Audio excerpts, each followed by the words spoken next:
Good morning and welcome to the Supreme Court of the United Kingdom. Today we are hearing an appeal by Nora Ziegler and others concerning a criminal conviction for obstructing a highway in the context of a demonstration against the arms trade at an arms fair. The issue today is whether the appellant's rights under the European Convention on Human Rights of freedom of expression and peaceful assembly give them a lawful excuse for the willful obstruction of the highway. The court will be addressed this morning by Henry Blacksfield QC on behalf of the appellants, and we will also hear from John McGuinness QC on behalf of the Director of Public Prosecutions. The case will be heard by a panel of 5 justices, whom I will now introduce. I am Lord Hodge. Also sitting with me today is Lady Arden. Good morning. Lord Sales. Good morning. Lord Hamlin. Good morning. And Lord Stevens. Good morning. I will now invite Mr. Blacksfield to make his submissions. Well, thank you very much. The court has very detailed written submissions for it, very full written submissions. And so what I propose to do with the court's agreement is to attempt to distill the points which are put in greater detail in writing before the court.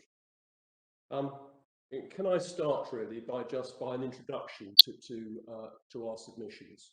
Of course, Mr. Blacksfield, I should indicate at the outset we have had a preliminary discussion, and the panel would particularly welcome your submissions on the appellate test Yes. as being a major part of your presentation. Thank you. Yes, I understand that. And can I, the court will see that in fact we reversed the order of the questions as they were originally framed. And I quite understand that on one view of it, logically, we were wrong to do so, because as the respondent concedes in this case, if the answer to the question related to the appellate test is in the appellant's favour, then that effectively resolves this appeal. That is an approach which is agreed between us. And can I also say right at the outset, if I might, that I approach this question, the question of the appellate test, with a certain amount of diffidence, given the number of times which this issue has, in different contexts, it has to be said, been considered by this court, and in particular the experience of members of this court in dealing with this issue. And I'm very grateful for the reference to additional authorities which was provided to us yesterday, and in particular the relatively recent decision of the Supreme Court in the case of Z, in which my Lord Sales gave the leading judgment. So this is in one sense, although there's the discrete issue here which needs to be considered, but in one sense this is well-travelled territory. Having said that, might I just ask for the court's indulgence, because I have framed my submissions in the way in which we have presented them in the written case, which is in the other order. So I could move straight to if the court wishes me to go straight to the question of the appellate test, then I can certainly do that. Mr. Blacksfield, we will indulge you, but I've made it clear that we do wish you to give a proper amount of time to the issue that we think is important in this case. Yes, I understand that. Just give me one moment, just for reflection, because I had structured my submissions in a particular way, which followed the written case, and I just want to, if my lords will allow me, just have a moment's pause, just to consider my own notes, to consider how we submit. It would be appropriate to proceed. What I propose to do is to provide a very short introduction to our submission, which takes them in the order in which we have framed them, and then with the guidance of the court, perhaps move straight away to the question of the appellate test. So can I deal with it in that way? My lord, the two questions, if I can just rehearse them for a few moments, are these. The first is deliberate physically obstructive conduct by protesters capable of constituting a lawful excuse under Section 137 of the Highways Act? In fact, the question posed by the High Court was in broader terms, or in more limited terms, is deliberate physically obstructive conduct by protesters capable of constituting a lawful excuse for the purposes of Section 137, where the impact of the deliberate obstruction on other highway users is more than de minimis and prevents them, or is capable of preventing them, from passing along the highway. And in relation to that, our submissions are this. In considering the necessity for an interference with the exercise of a person's right to free speech and assembly, in practice, the critical questions are, does the exercise of the right create a risk of public disorder?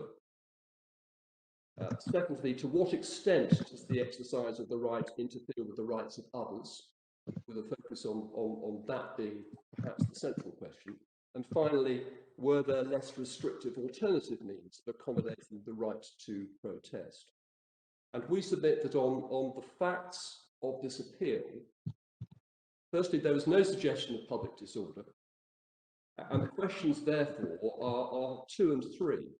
Did the appellant's conduct interfere with the rights of users of the highway to such an extent that it was necessary for their own right to protest to be restricted? And on the evidence before the court, the appellant's actions caused, we submit, such temporary and limited inconvenience to other road users that the prosecution had failed to prove to the criminal standards that arrest and prosecution was a proportionate response, as courts found by the trial court in this case. So the answer to the question we submit is this. Yes, deliberately obstructive protest is capable of constituting a lawful excuse, and in fact, the appellant and the respondent are agreed about that, as was the High Court. And we go on to submit that on the facts of this case, the district judge was entitled to find that it did. And just narrowing it down further, the question for the court is the narrower one of whether protest which deliberately obstructs the rights of others in a manner that is more than de minimis constitutes a lawful excuse. The appellants assert that that conclusion is the necessary consequence of the application by the High Court to the particular facts of this case, and the respondent submits that the appellant mischaracterises the High Court's judgment and that the appeal on this point is misconceived. So that's the first question as we've put it. And then if I can move then to the second question, what is the test to be applied by an appellate court to an assessment of the decision of the trial court in respect to... I'm sorry to interrupt you. I just remind my colleagues to make sure that their microphones are muted, because I can hear interruption from typing. I'm very Mine is off. Lady Arden, yours is on. Is it? Yes. Thank you. What is the test to be applied by an appellate court to an assessment of the decision of the trial court in respect to the defence of lawful excuse when convention rights are engaged in a criminal matter? The appellant's submissions are these, that the court, they are simple.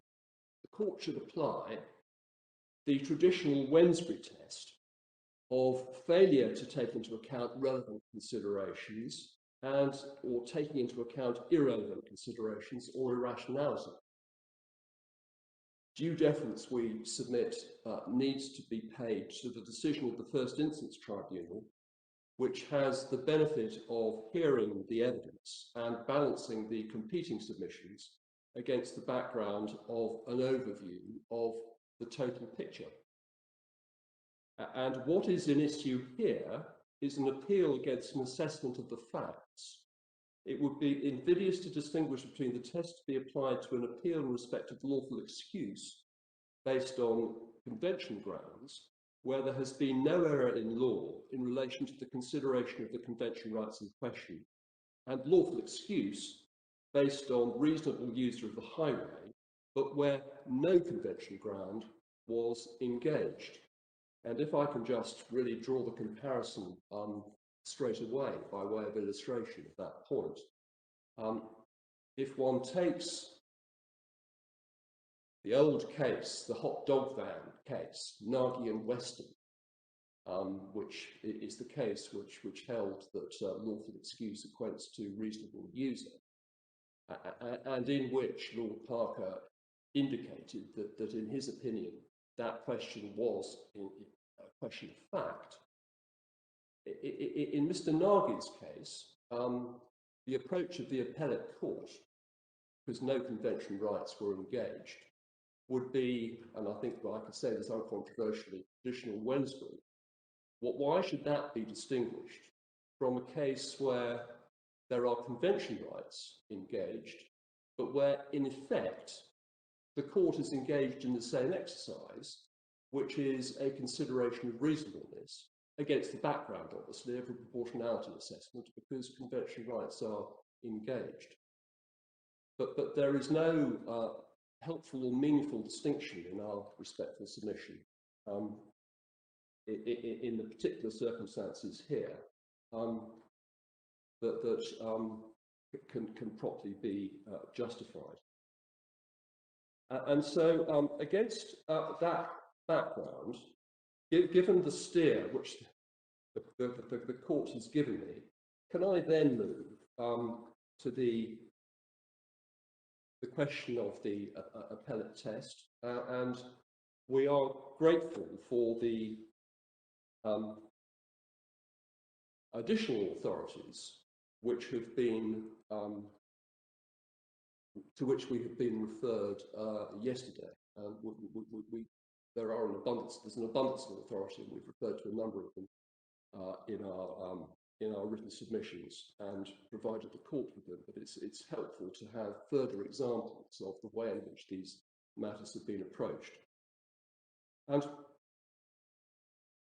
can I suggest that the question here comes down to this.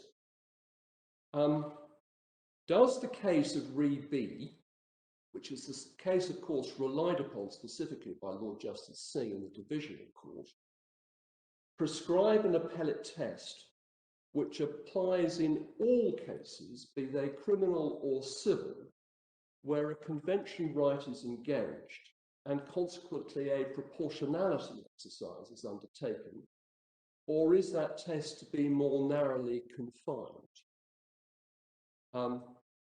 There is no direct authority that we can find on this point, hence, no doubt, the reason that my lords are now considering it. The question for the court is perhaps a narrow one of what test should be applied on a case-stated appeal in which convention rights come into play in the specific context of the factual determination of lawful excuse in criminal cases. And the reason that we submit that, of course, is that when this issue, the issue of lawful excuse, involving, as it does from time to time, the application of convention principles, comes to be considered by a jury in trial on indictment, because the juries return unreasoned decisions, the appellate court approaches it on the basis of whether or not the directions which are given to the jury are correct in law, and doesn't go further and intrude into the means by which, or cannot go further and intrude into the means by which the jury returns its verdict. Of course, in the case-stated appeal, we have the reasoned judgment of the court, so that is open to scrutiny by the divisional court. But in the criminal context, it is always worth considering, in our respectful submission, the separate jurisdictions which apply and the way in which this operates, of course, in trial and indictment. My lords, in our written submissions, we have made the point that the appellate courts have indicated the need for flexibility in the approach to be adopted to the appellate test, depending on the proceedings and the issues which arise. And can I just refer the court, without necessarily asking you to turn it up, to our paragraph 113, which is at page 55 of the written submissions. My Lord, just give me one moment. I have my...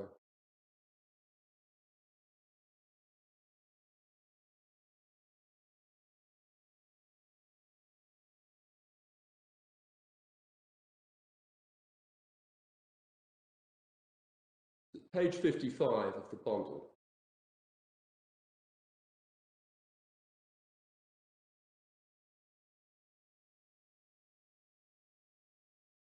Under the heading Flexibility in the Approach to Appellate Courts in Civil Law Matters, we refer at paragraph 113 to the observations by Lord Neuberger in the case of B, which I'll set out there. I don't need to read them out.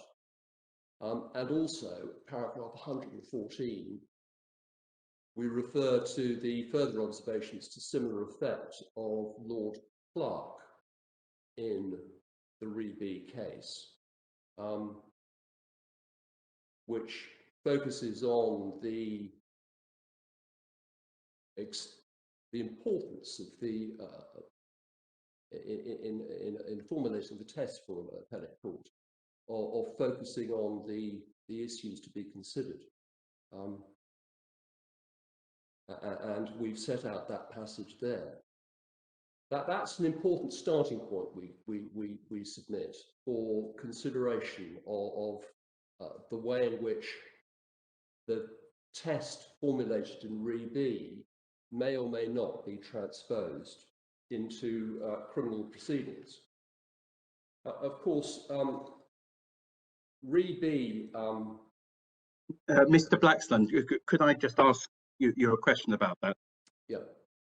Because of the way in which the convention rights analysis is integrated with the operation of Section 137 of the Highways Act, yes, in our case, which I understand to be common ground, yes, might it not be said that the test of lawful excuse under Section 137, insofar as it depends upon the question of proportionality of the police interference, resolves to a matter which would be the same as would arise if a judicial review claim was brought against the police in civil proceedings?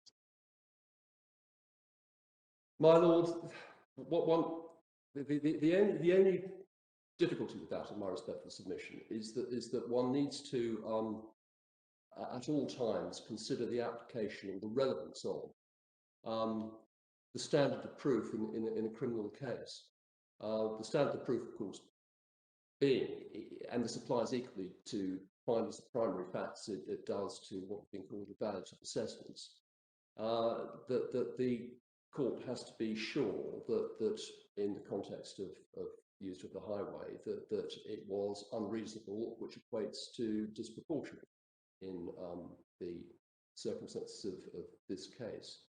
So the extent to which the two can be equated in my submission is arguably limited.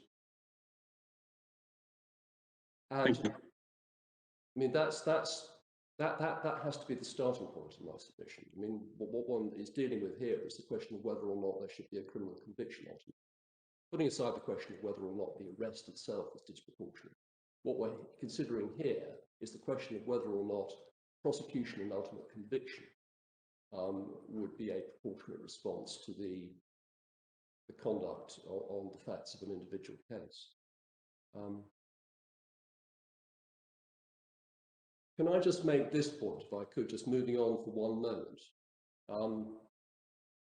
just to clear this up, if there's any doubt about it. We do accept that there is a distinction to be drawn between a decision in relation to primary facts, and that includes, in my submission, inferences from primary facts, which are themselves findings of fact, and a value judgment based on those factual findings. I mean, that occurs in very many, there are very many examples of that. I don't dwell on that. But, and I think we're entitled to make this point, that there is an abundance of authority to the effect that in respect of both findings of primary fact and value judgments are matters for the tribunal of fact, and the test for them to be altered on appeal is Wednesbury. So the distinction, although there is one, for the purpose of appellate consideration, is immaterial. And in practice, of course, findings of fact and the judgment based on them are so interconnected that they are hard to separate. I've already referred to the way that Lord Parker put it in Nagy and Weston. I mean, he considered that the question of whether or not the user of the highway was reasonable was properly described as a question of fact. And we've referred the court overnight, and I'm sorry it was so late, to a decision of the divisional court in the case of Skelton, the case of which Lord Justice Lindblom gave the judgment of the court, which was a case in which there was a challenge to whether or not the case stated procedure had properly been deployed, as opposed to in an appeal from the Crown Court, the divisional court. And if I can just, my lords will have seen that authority. It's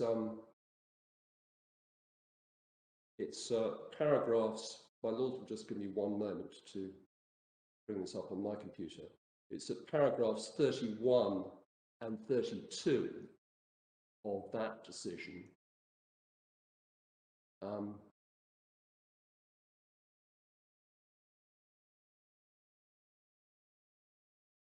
Where the court was considering the question of the unlawful use of force this was a case involving a common assault. Somebody hit somebody else at a public meeting. But the question of whether or not there was the force used was unlawful, which does involve a value judgment, the court found that that was, by its nature, a finding of fact. The point that we make is that it's very often very hard to distinguish between, in the evaluative process, of distinguishing between the facts themselves and the judgment upon which it is based. Moving on, there are authorities, of course, of the divisional court in which the application of convention rights to the question of reasonable excuse in public order cases have been considered. The case of Hammond, which is in the court's bundle at Primary Authorities number 4, page 283. I can just, sorry, I've had a minor computer glitch here. I need just to bring this up.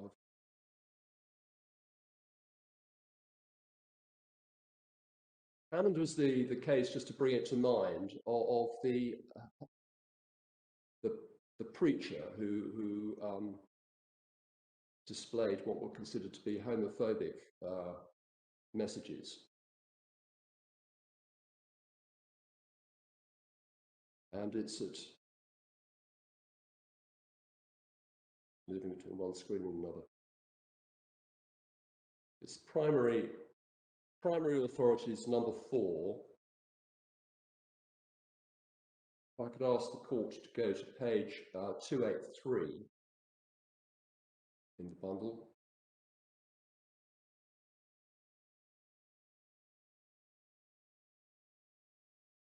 Paragraph 31 of the judgment.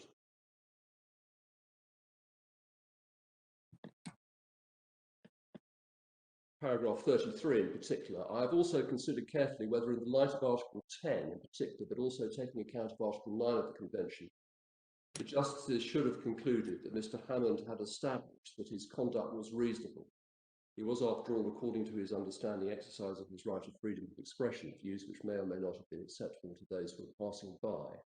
But nevertheless, one has to bear in mind the cardinal importance of freedom of expression in democratic society such as ours.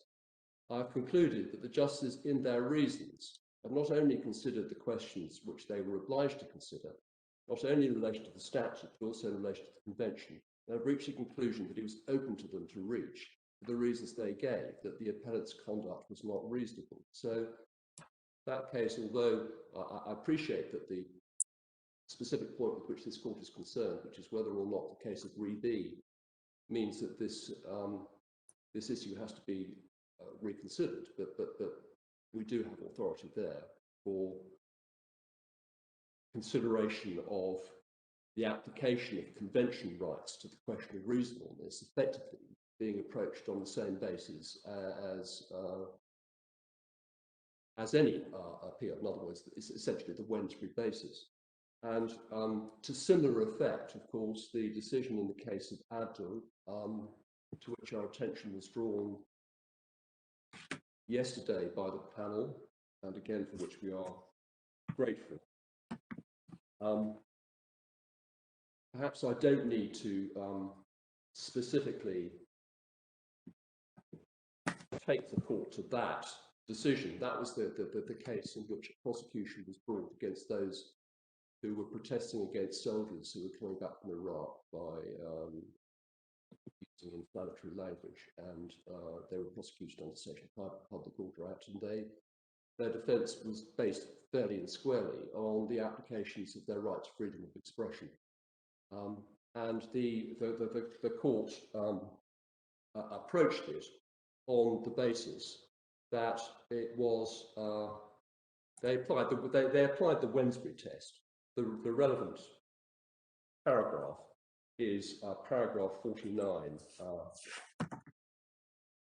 of the case of Abdul. And it's of the 8 considerations which the court provided. It was Roman 8, in which the court made it clear that that would be the appropriate, the Wednesbury would be the appropriate standard. So that's where we are at the moment.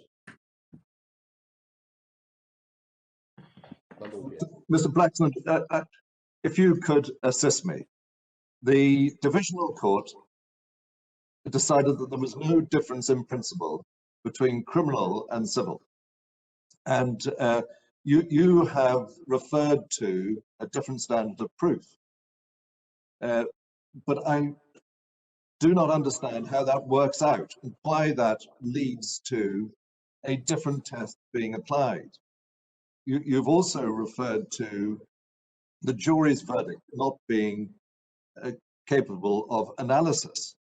But surely a trial judge would have a duty to withdraw a matter from a jury if it was wrong and not leave it to the jury. So I was just wondering if you could tease out why it is that in criminal cases, a different test should be applied than in civil cases. Can I deal with I think the second of my lord's points, which is the ability of the trial judge to effectively withdraw a defence from the jury on the basis that on the facts of the case they couldn't amount to the defence. That's absolutely correct. Of course, there's a line of authority which deals with the circumstances in which that is possible, and it's only in very limited circumstances that the court is entitled to withdraw a defence. But it's absolutely right as a matter of principle that the trial judge has a filtering exercise in those circumstances.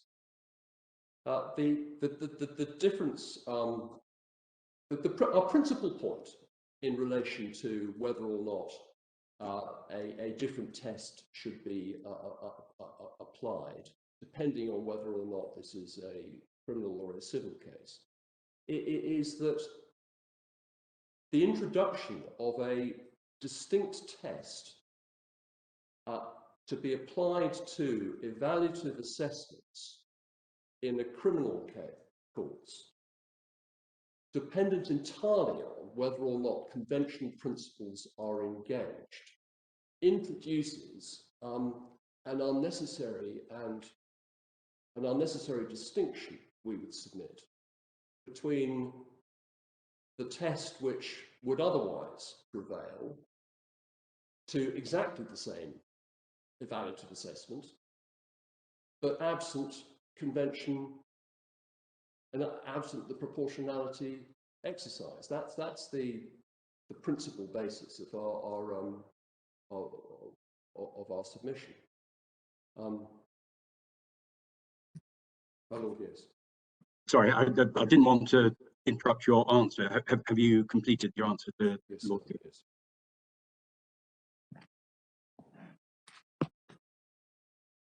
You're right that the trial judge would have to direct the jury whether the matters complained of were capable of being proportionate, or sorry, whether the intervention of the police was capable of being disproportionate. Yes. In relation to an offence of this kind, and so might have to indicate what factors were relevant for the jury to consider on that question as a matter of law. Yes, that's correct. And I think in your earlier submission, you said that you accepted that there are cases on the distinction between primary facts and evaluative judgments arising therefrom. Did I understand you correctly? Well, I accept, and I didn't refer to the authorities. In fact, Mr. McGuinness has referred to some authorities, but I accept as a matter of principle there is a distinction, yes.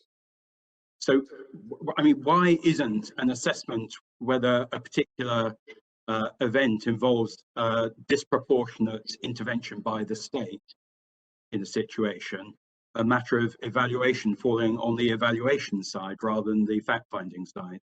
It does fall. I accept it does fall on the evaluation side. I accept that. I mean, my point was more of a pragmatic one, which is that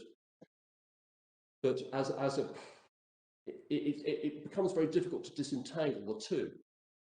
That's the first point. And the second point, which I perhaps don't need to repeat, is that the convention, the test on appeal from the case stated, is the same whether or not it's an evaluative assessment or whether it's a matter of primary fact. There's no distinction between the way the appropriate test, the Wensbury test, which applies to both. But I do accept that there is there's a distinction.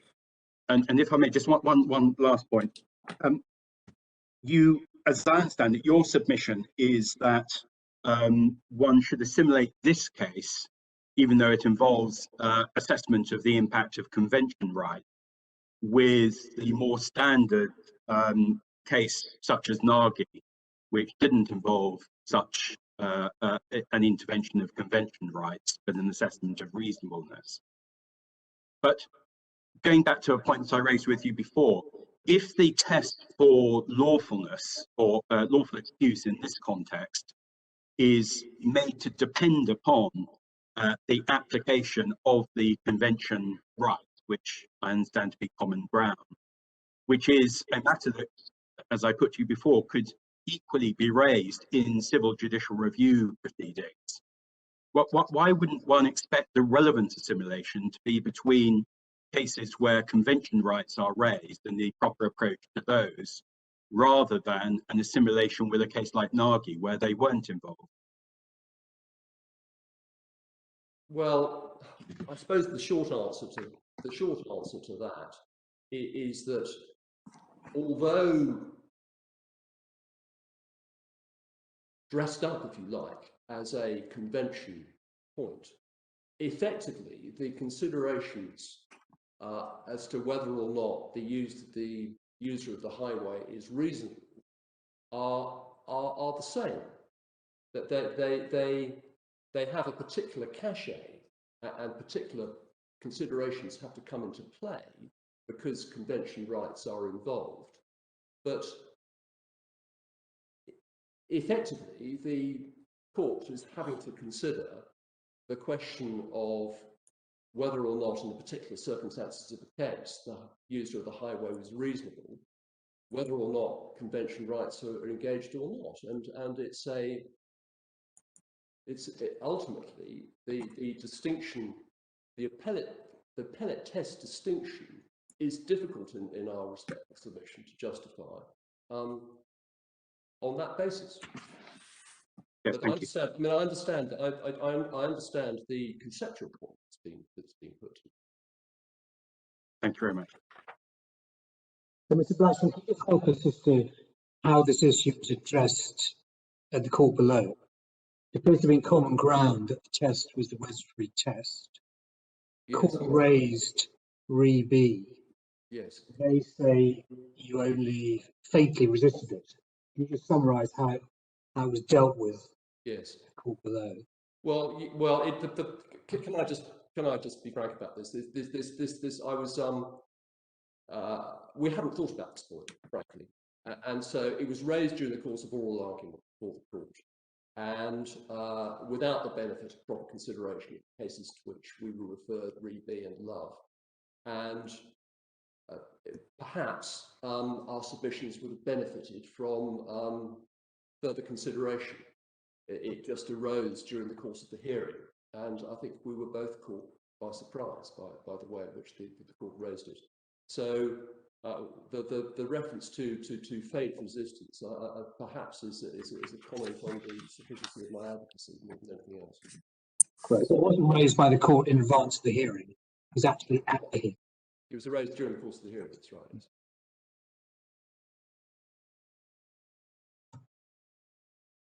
My lord, yes. Yes. My understanding is that if you establish a primary fact, there is a next stage, which is the inference from that primary fact, which is an evaluated judgment. In this case, the inference has to be on the beyond all reasonable doubt test. And my understanding is that to that evaluation, the Westbury test applies. Is that correct? Yes, I mean there is a distinction. There is a distinction between primary facts and the inferences from primary facts, but of course the inferences from primary facts are themselves facts. Yeah. So the distinction is between facts, primary or inferential, and an evaluative assessment or a judgment, which is another word one could use and is used in some of the authorities. Or in relation to the findings. It could also possibly be described as a question of mixed law and fact, but that may just need to introduce a further level of unwelcome complexity. I don't know, but that's it's the only point I would make on my lord's observation is it's not a question of the distinction between primary facts and the inferences. It's a distinction between primary facts and inferences and evaluative assessment, which is raised whenever there's a question of lawful excuse or reasonable excuse or matters of that sort. Well,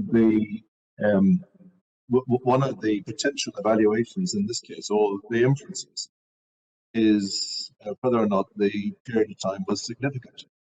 And the first instance judge held that it was relatively short, irrespective of whether it was 5 minutes or 90 minutes.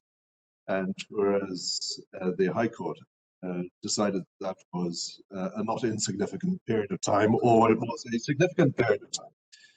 And is that an evaluation, or is that a finding of primary fact? Sorry, a finding of inference. That's absolutely, and it's an expression of opinion, which is effectively part of the process of evaluation. Yeah. I mean, and what's the test that should be applied to that? What's the test that should be applied to that? Well, we submit throughout. The question is whether or not the way in which the judge approached it was irrational or unreasonable. And funnily enough, that's in my submission quite a good example. I'm going to intending to come on to a further consideration of the of the analysis of the district judge's reasons, which is conducted by the High Court, which in our submission indicates ultimately that what the High Court did was ultimately to substitute its own view of the question of whether or not on proportionality, as opposed to simply confining itself to the question of whether or not the district judge had erred in the approach that he took. And that example, the example of the difference between whether or not 90 minutes can be described as a period of limited duration or a significant period of time, provides a good example in our submission, to the extent that that informed the question of proportionality, of how easy it is for how the court can easily end up not properly evaluating and giving due deference to the decision of the lower court, but simply substituting its own judgment. But I was intending to come to that analysis. I was going to come to it at an earlier stage of our submissions, but I've moved straight to the question of the appellate test. That I'm very happy to move to that. But my Lord's point, if I may say so, does illustrate very clearly the difficulty of distinguishing between the different categories of the difference between evaluation and findings of fact.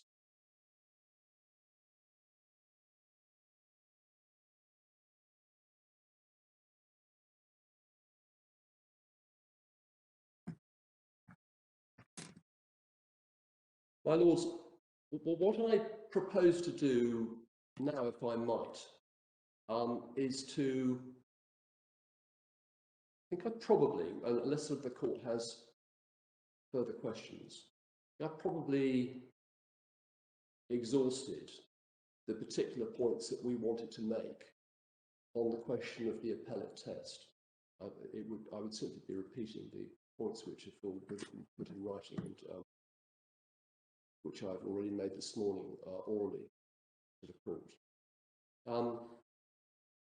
What I propose to do is to revert to the original order and go now to the question of, first question of whether or not the conduct in this case is capable of amounting to unlawful excuse,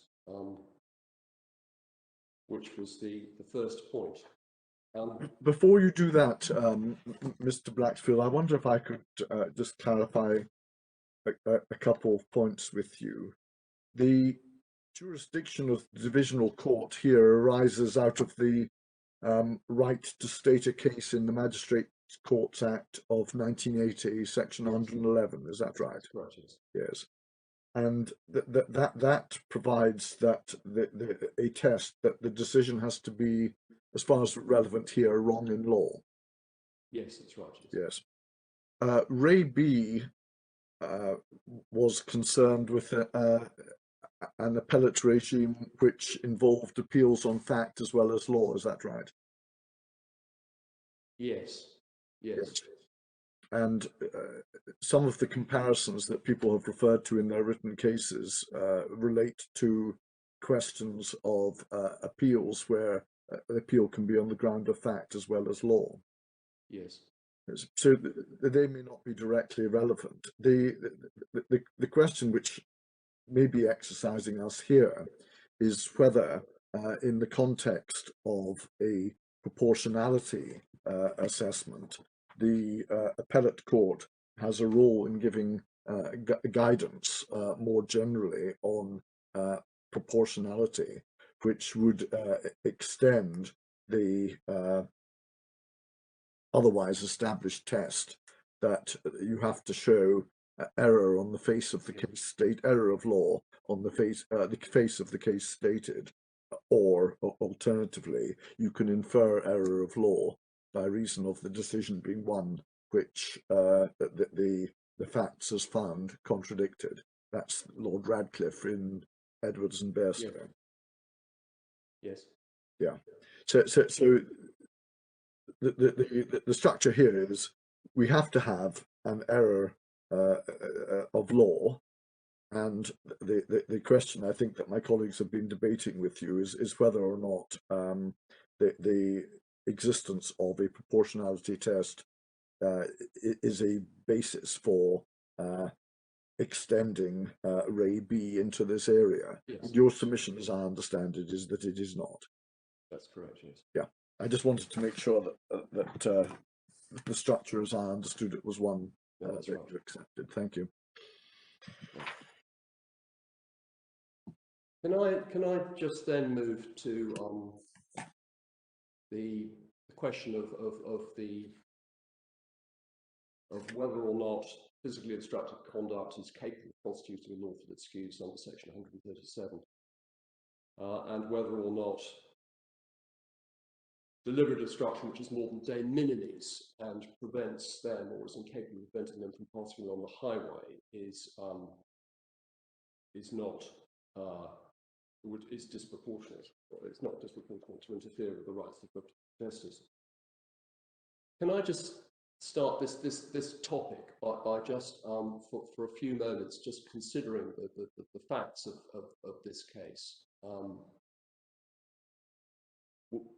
In one sense, they were very simple, and one has them set out in the Statement of Facts and Issues. But although the case was approached in the Magistrates' Court on the basis that the primary facts were not in issue, it is important we submit to recall that the district judge had the benefit of what was not available in the High Court, of being able to consider the geography and the precise locations of the protests, where they took place, for example, in relation to the Excel Centre and the road layout, in order to come to an informed decision about whether the form of protest in fact disrupted the delivery of equipment to the arms fair and the use of the road by other road users, and if so, to what extent. And he also had the benefit of considering the defendant's own evidence. Summaries of that evidence appear in his rulings, but for the purpose of the case stated itself, they were simply reduced to a summary. He referred specifically to the evidence, and the court has the rulings themselves, which put more flesh on those particular bones. And that's, in my submission, important, because he had the advantage, which was not available to the divisional court, of being able to have an overview of not only the whole area, the location in which this occurred, but also the way in which the defendants had conducted themselves, and the nuance from their evidence, in my submission, was of some importance. I raise this principally because the respondent questions whether or not the submissions in our written case, that the protest here could be considered as symbolic, are justified, given that there is no reference to that in the case stated itself. It's our submission that, putting it bluntly, these actions were self-evidently no more than symbolic. They themselves, or some of the defendants, described what they were doing as symbolic. They could not, as a matter of fact, physically prevent equipment being delivered to the arms fair, let alone prevent the sale of arms, which was, of course, the purpose of their protest, to draw attention to what they considered to be an issue real concern. And the intention, of course, was and was no more than to draw attention to their cause. And of course, the district judge observed, and this is in the case stated, that not all access routes to the XL Centre were blocked, that it would have been possible for vehicles to turn around and take another route.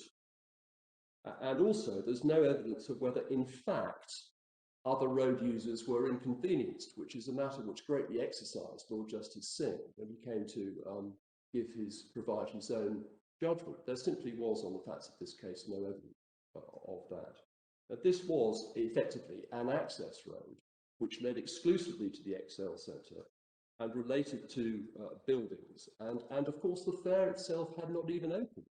So there could be no question of visitors to the fair being impeded on that occasion. Now, all of these were relevant considerations and really exactly the sort of factors which needs to be taken into account by the first instance court. Mr. Blackfield, Lord Stevens would like to ask a question. Yes.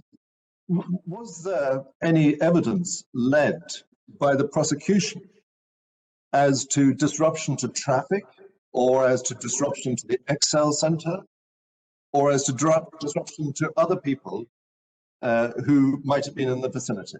No, there wasn't, as we understand it. I mean, there was an absence of evidence of this, which is a critical point.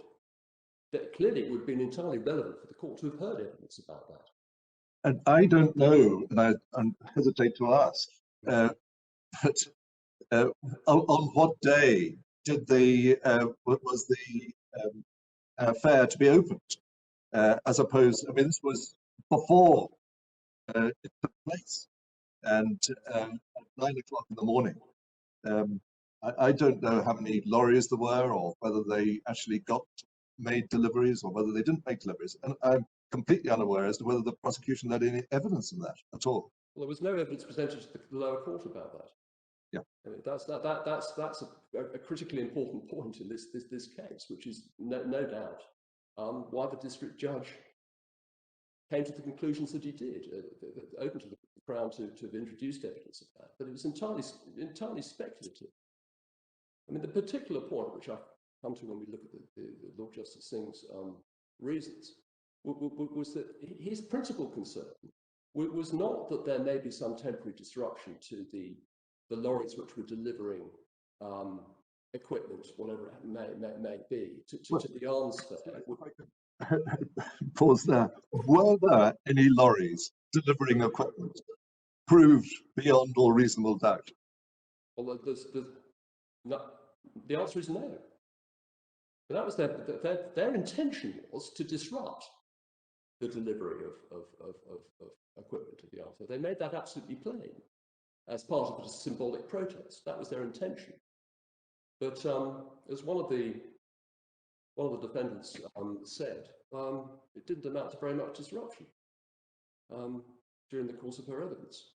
And that was the, well, I'm repeating myself, but that was a very important part of the judge's ruling in this particular case. Was there any evidence led about the police diverting the lorries elsewhere? As far as I know, no, there wasn't. Okay. I mean, one of our points is it would have been open to them to do that. There is evidence that there was a significant police presence because they anticipated protests. There have been protests in the past, and they anticipated further protests.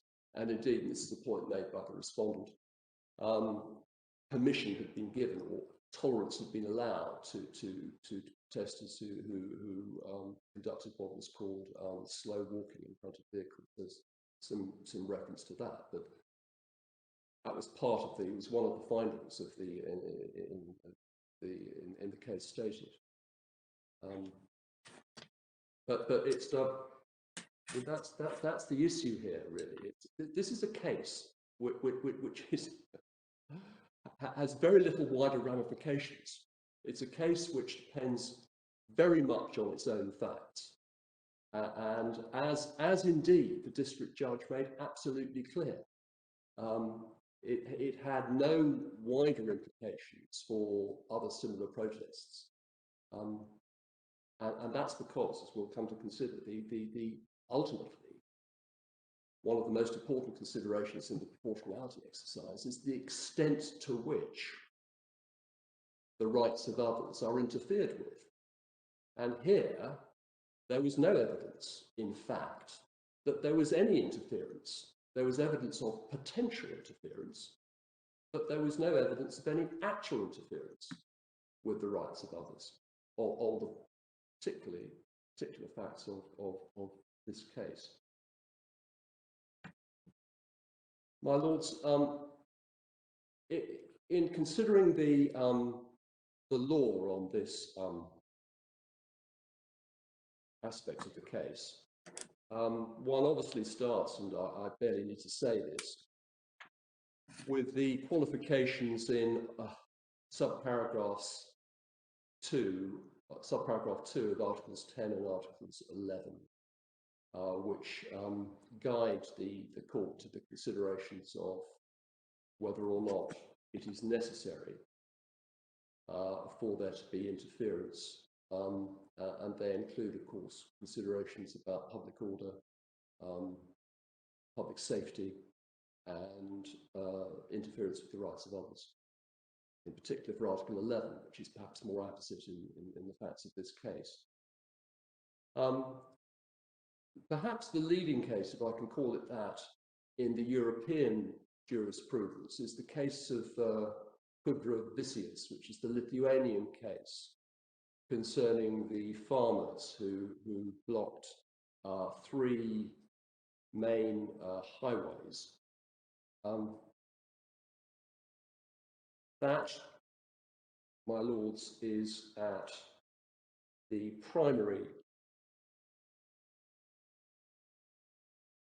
authorities at number 13, starting at page 480. And I don't propose to refer specifically to the text of many authorities, but I think it is perhaps worth just considering this particular authority. But for this reason, it's a decision of the Grand Chamber of the court. And not only that, it's a relatively recent authority, and not only that, but in Kudra-Vicius, the court considered many of the other authorities, the European Court, in relation to this, and there have been a significant number of them, as perhaps the court is overburdened with them, and many of them, of course, depending on considerations of their own particular facts. But can I just take the court to page 486 in the bundle,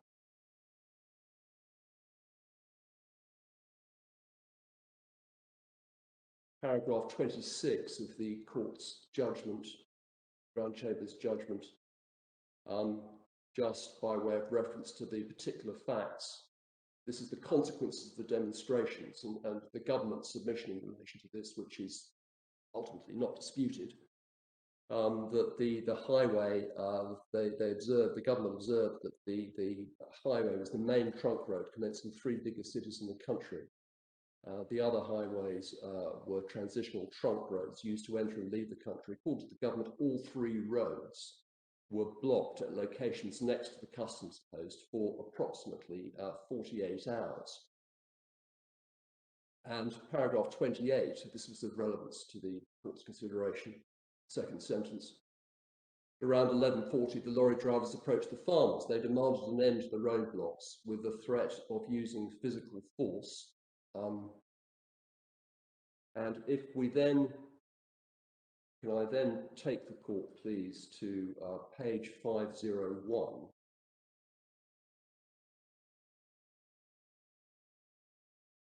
Which is the where the court considers the whether or not Article 11 was engaged on the facts of this case.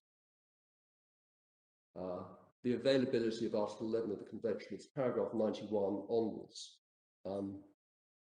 Paragraph 93 The Lithuanian courts established that some of the farmers have used vehicles, especially tractors, to block the highways. This is not contested by the applicants.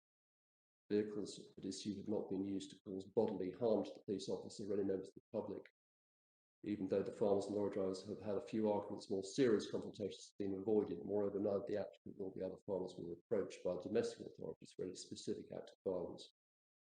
And then paragraph 96, the court goes on to refer to the facts. The farmers moved onto the highways and parked tractors there, thus blocking the three major roads of the country and exceeding the scope of the permits issued by the Lithuanian authorities.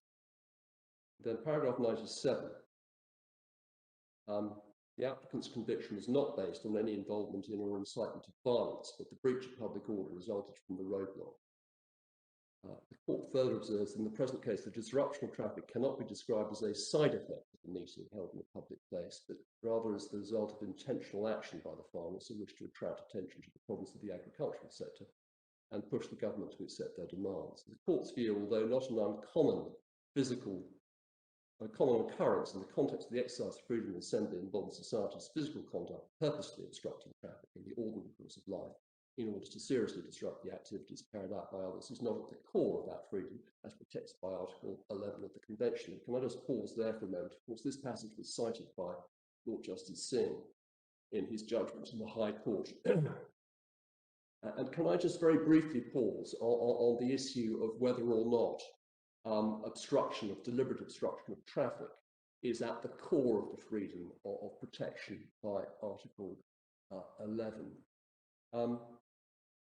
It's our submission that and I say this with a certain amount of diffidence, that it's perhaps not helpful to consider whether convention rights can be divided into their cores and outer layers. And perhaps the more apposite distinction is between the right itself and the manner in which the right is exercised. And that is how it was approached in our submission helpfully by Lord Justice Laws in the Tabernacle case. I can just remind the court that that was the case involving an Aldermaston peace camp, which had been in existence for many years, and to which there was a challenge under the then brought to an end by the introduction of bylaws, and there was a challenge to the bylaws. The Tabernacle case, my lords, is in the supplementary bundle, number 36, and for your court's reference, it's at page 1147, and we would refer to paragraphs 15, 16, 35, 37, 38. It's the case in which Lord Justice Laws memorably stated that rights worth having are unruly things. So that may help to bring the case to mind, but he distinguished there without taking the court to that authority. I refer the court to the authority, to the distinction for which there is an authority in the European Court between the right itself and the manner in which it is exercised. And of course, that focuses on what we submit is the real question here, which is the extent to which the rights of other users of the highway have been interfered with. In any event, it is only intentional serious disruption, and we focus on the word serious, that is not at the core of the right, if that's the right way of looking at it. The threshold condition of seriousness in our submission must be met. And then paragraph 101, the court said this: the court observes that in the present case, the applicants were permitted to exercise unhindered their freedom of peaceful assembly, not only at the authorised locations, but also when the demonstrations moved onto the public highways in excess of the authorisation granted. Indeed, the gatherings, even when the demonstrators resorted to roadblocks, were not dispersed by the police. So there was a significant tolerance was allowed on the facts of that case to the conduct of the protesters. However, the applicants were subsequently convicted because of their role in the organisation and implementation of the roadblocks during the latter part of the demonstrations. As already indicated, their conduct in this respect, albeit reprehensible, was not deemed to have been of violent character. But it was, as has been pointed out, a very, very significant interference with the rights of others, designed, of course, to bring the government to the negotiating table for the purpose of advancing the farmers' cause. And at page 512 onwards, the court considered the question of whether the interference was necessary in a democratic society, having stated that the question of whether or not, previously in paragraph 97, having stated that whether or not the fact that the deliberate interference was not at the core of the right was relevant to the question of the necessity for interference. And at paragraph 144, the proportionality principle demands that a balance be struck between the requirements of the purposes listed in paragraph 2 on the one hand and those of the free expression of opinions by word, gesture, or even silence by persons assembled on the streets or other public places on the other. And then paragraph 145, the court refers to, effectively distills the principles derived from a number of the other authorities about the importance of freedom of assembly, that any measures interfering with the freedom of assembly have a shocking unacceptable, do a disservice to democracy and even endanger it. So these are observations based upon deriving from the earlier authorities. And then at paragraph 155, under the heading Demonstrations and Disruption to Ordinary Life, the court observed any demonstration in the public place may cause a certain level of disruption to ordinary life, including disruption of traffic. This fact in itself does not justify an interference with the right to freedom of assembly, as it is important for the public authority to show a certain degree of tolerance. The appropriate degree of tolerance cannot be defined in abstracto. The court must look at the particular circumstances of the case, and particularly at the extent of the disruption to ordinary life. Our point exactly. This being so, it is important for association and other school organising demonstrations as acts in the democratic process to abide by the rules governing this process by complying with the regulations in force. That, I think, is a reference to the requirement for a notification of the public demonstration. There is no requirement for a notification to be given to the authorities of the demonstration protest in facts of this particular case. And can I then take the court to paragraphs 170 and 171. Paragraph 170 really summarises again the extent of the disruption that there was. In paragraph 171, I'm going to read this if I might. The court has already been called upon to examine situations where demonstrators have tried to prevent or alter the exercise of an activity carried out by others. In Steele, the first and second applicants had obstructed a hunt. In fact, in Steele, this was the case where the protester had stood in front of a person, it was a shoot, and there'd been a risk to public safety caused by the action of the protester, which was the reason that the court held that the interference, that the arrest was a proportionate response, arrest and prosecution. And the other appellant in that case had impeded engineering work to construct the motorway. In Dreaman, Greenpeace activists had manoeuvred dinghies in such a manner as to physically obstruct whaling, forcing the whalers to abandon their lawful exploitation of living resources in Norway's exclusive economic zone. In these two cases, the court considered the inflicting of sanctions was a reaction proportionate to, inter alia, the legitimate aim of protecting the rights and freedoms of others. The court considers that the same conclusion should a fortiori be reached in the present case, where the actions of the demonstrators had not been directly aimed at an activity of which they disapproved, but at the physical blocking of another activity, which had no direct connection with the object of their protest. namely the government's alleged lack of action vis-a-vis the decrease in prices. And then the court in paragraph 172 referred to the case of Lucas, and I'm going to come to that in a moment, because that does need to be considered.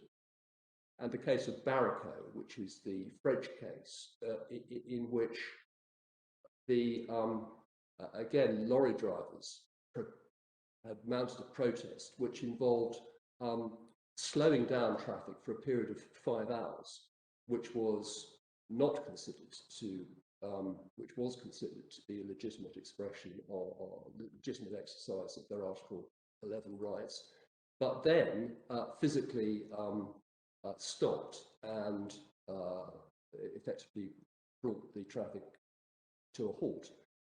And the court noted the last sentence in paragraph 172 that in Barraco the disruption to traffic lasted only 5 hours as opposed to more than 48 hours in the present case, but only one highway as opposed to 3 had been affected. As can be seen the above case law, the intentional serious disruption, and the court uses the adjective serious throughout by demonstrating to ordinary life and to the activities lawfully carried out by others to a more significant extent than that caused by the normal exercise of the right of peaceful assembly in a public place, might be considered a reprehensible act within the meaning of the court's case law. Such behaviour might therefore justify the imposition of penalties even of a criminal nature. My lords, it's a helpful exposition of the overall approach which is required. I need, I think, to refer to the case of Lucas. My lord, I note that it is now 11:45, and I was invited to consider taking a short break at this time. That, in fact, would be a convenient moment. Thank you very much, Mr. Blacksfield. We can achieve it simply by muting our microphones and stopping the video, and we will resume in 5 minutes' time. Thank you very much. Yes. Well, I apologise to Council for the delay in resuming this hearing as a result of a technical hitch, but we are now able to resume the hearing, and we were going to be referred to the case of Lucas, I think. My lord, yes. And I've, for the benefit of Lord Hamblin, this is at tab Supplementary Authorities, tab 44. And I refer to it because it's referred to by the Grand Chamber in the Kudravicius case. It's a case which has, on the face of it, some similarities to the facts of our case. It's the applicant in this case was Caroline Lucas, now a Member of Parliament, obviously. And it involved a protest in Scotland outside the Faslane nuclear base. And at page 1332, the description of the circumstances of the case is set out.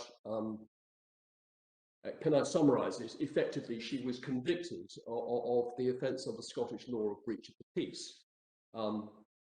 If I take you to the final paragraph on page 1332, just the peace considered that the applicant's actions caused traffic to be disrupted. Their actions were intended to cause such disruption. She failed to desist when requested, warned twice by the police. Justice went on to find that the applicant's conduct in being part of a large protest intending to block a public road would be alarming or seriously disturbing to any reasonable person in particular circumstances. He stated that the applicant's conduct in disrupting traffic could reasonably have been expected to cause any person who observed it, including car drivers, to be alarmed, upset, or annoyed and provoke a disturbance. Justice of the peace reasoned that the issue of whether the applicant's behaviour was disorderly could not be considered in isolation, but should be considered in the context of the charge as a whole. And then, if I can briefly take the court to the judgment itself, at page 1339. This is an admissibility decision. I should have mentioned by way of introduction. In the middle of that page, the court observed this, that contrary to the submissions of the applicant, the court considers that the arrest, detention, and conviction of the applicant may be regarded as pursuing the interests of public safety and or for the prevention of disorder, and therefore that the interference with her rights pursued one or more of the aims listed in Article 10.2. And so the point that I make, and that there is always a danger of relying too heavily on the facts of other cases. I understand that this case was decided on the basis of the risk of public disorder and public safety, which is clearly a discrete, a significant aspect of the proportionality exercise, and is one which is required to be considered under the terms, apart from anything else, of the subparagraphs to Articles 10 and Articles 11. My lords, against that background, can I then go to the judgment of the High Court itself, which is at Appendix number 3, and to go to the reasons, starting at page 119 in the bundle.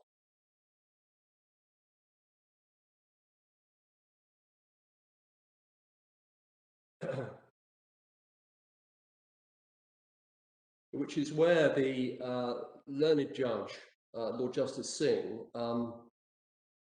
went on to consider the question of the judge's reasoning, stating at paragraph 110, the question for this court is not whether the decision reached by the district judge was one that was reasonably open to him, but whether it was at the end of the day wrong. And he turned then to the heart of the district judge's reasoning, which is set out at paragraph 38 of the case stated. And he took the first 3 points together, and I do just need to spend a little time on this, if you don't mind. At paragraph 38A of the district judge's ruling, he said that the actions were entirely peaceful. At letter B, he said that those actions did not give rise either directly or indirectly to any form of disorder. And C, that the defendant's behaviour did not involve the commission of any criminal offence beyond the alleged offence of obstruction of the highway. There was no disorder, no obstruction, and no assault on police officers. There was no abuse of office. But then went on to say, none of that, in our view, prevents the offence of obstruction of the highway being committed in a case such as this. But we would respectfully submit all of those factors referred to by the district judge were pertinent and relevant to the proportionality exercise. It was important that there was no disorder. It was critically important to an assessment of whether or not it was proportionate to interfere with the appellant's rights. And so it was that the court turned to item number 4, letter D, in the district judge's ruling. And he said this: the fact is that the ability of other members of the public to go about their business, in particular by passing along the highway to and from the Excel Centre, was completely obstructed. In our view, that is highly relevant in any assessment of proportionality. Now, can I just pause there for a moment? We've already had this discussion with the, if I may respectfully say, some very helpful intervention by Lord Stevens. There was no evidence, as a matter of fact, of other road users being completely obstructed. There was no evidence that anybody had tried to drive down that road, and there's no evidence as to whether or not people would have occasion to drive down that road on that particular day. And so the judge went on, Lord Justice Singh went on, this is not a case where, as commonly occurs, some part of the highway is temporarily obstructed by virtue of the fact that protesters are located there. It's a common feature of life in a modern democratic society. For example, courts are well used to such protests taking place on the highway outside their own precincts. And he said there's a fundamental difference between that situation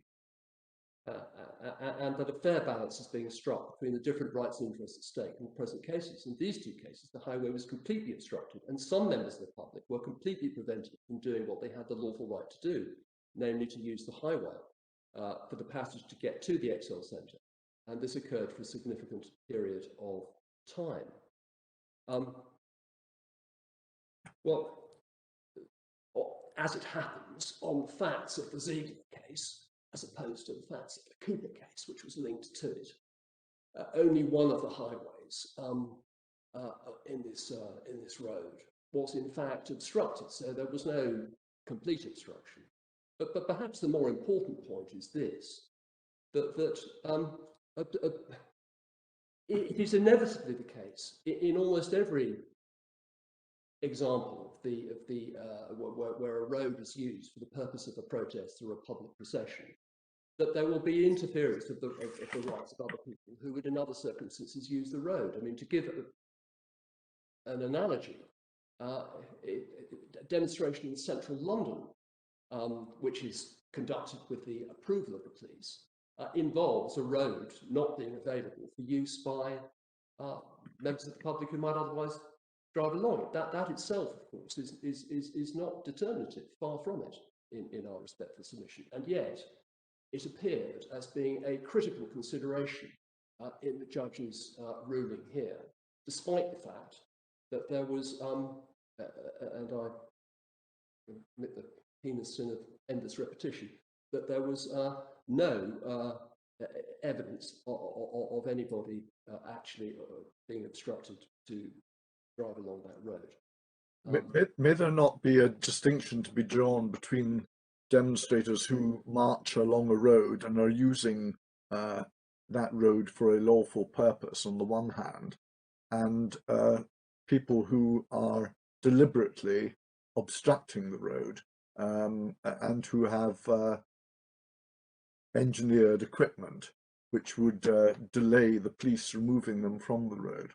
There is a distinction, and the first point to make in my submission is that in the Kudravicius case, of course, it was that the court concluded that even deliberately obstructive protest of the type which my lord mentions still falls within the under the ambit of Article 11. Would you too? But it all comes down at the end of the day to the question of the extent to which the rights of others are interfered with. And of course, where there is deliberately obstructed protest, it may very well be that there is a disproportionate interference with the rights of others, but that won't always be the case. By any manner of means, there must be some evidence to show that there was such an interference. I'll come in a few moments briefly to the question of the distinction between what is said to be the distinction between persuasive protest and compulsion, which was featured as part of my Lord Justice Singh's reasoning. But I accept there is a distinction, but it doesn't obscure the fact that one has to come back to the question of the extent of the interference. That's my point. Paragraph 114. This is the point we've already. Mr. Blackton, do you not also have to take into account what the parties intended, not only what they achieved, but what they intended? Insofar as if the police, through taking good, sensible steps, are able to thwart the intention, they can hardly benefit from that. So if they had intended, for instance, to disrupt for a whole day or 3 days, that would be a relevant factor to be taken into account in the exercise. No, I accept that the intention is a relevant factor. Yeah. But one does have to come back to the absolutely critical question, which is whether in an individual case there is a significant interference with the rights of others. And that ultimately is the question of fact, although all of these matters are matters which can be taken into account and weighed in the balance. I mean, for example, here, if I can just try to put this into some sort of context, the police apprehended that there were going to be protests because there had been. As it happens, it would have been perfectly easy, and maybe this happened anyway, for traffic to be diverted in order to allow for a period of time the sort of protests that these protesters engaged in to be carried out. they were absolutely clear about it. Their intention was to cause some disruption to the ability of equipment to be delivered to the arms fair as part of their symbolic protest. It's the question of whether or not some disruption of, we would submit, an extremely limited tokenistic type was such as to take them outside the protection of Article 11. And can I then go to paragraph 114, which is, we've already discussed, which is the perhaps rather curious evaluative difference between the district judge, who considered that the action was of limited duration, and the High Court, who considered that it was, in fact, of a significant time.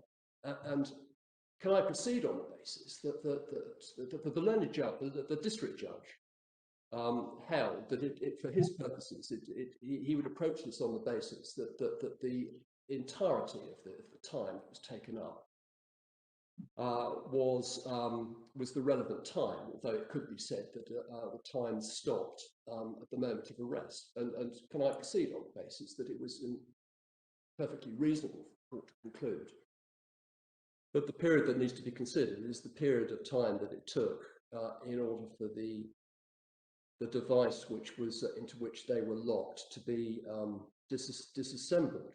But the question of whether or not how the length of time could be characterized is a good example in our submission of how the appeal court should be slow to interfere with a judge's assessment of a qualitative assessment of the